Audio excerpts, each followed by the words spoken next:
Magandang umaga, ngayon po'y araw ng Linggo, February 25, 2024 at narito po muli ang update sa lagay ng panahon.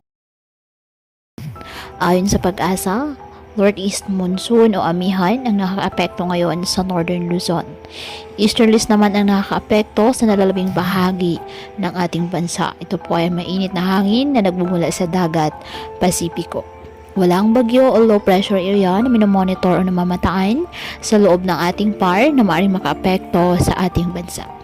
Wala rin pong gale warning na nakataas sa anumang baybay ng karagatan, kung kaya malaya pa rin pong makapamalaot ng ating mga kababayang mangingisda at may maliliit na sasakyang pandagat.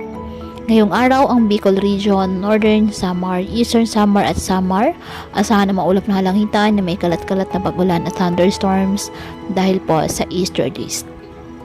Ang Cagayan Valley, Aurora at Quezon, asahan na maulap na halangitan na may mahihinang pag-ulan dahil po sa amihan.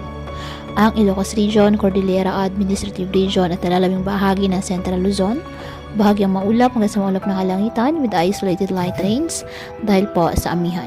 Ang nalalabing bahagi ng ating bansa kasama na ang Metro Manila, bahagyang maulap hanggang sa maulap na kalangitan with isolated rain showers or thunderstorms dahil pa rin po sa easterlies at localized thunderstorms.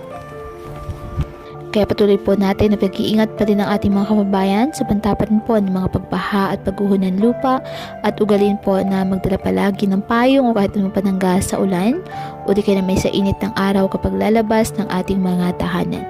At yan po muna ang update sa lagay ng panahon ngayong araw. Muli patuloy po tayo na mag-ingat at palaging tandaan, God loves you. Stay safe and God bless.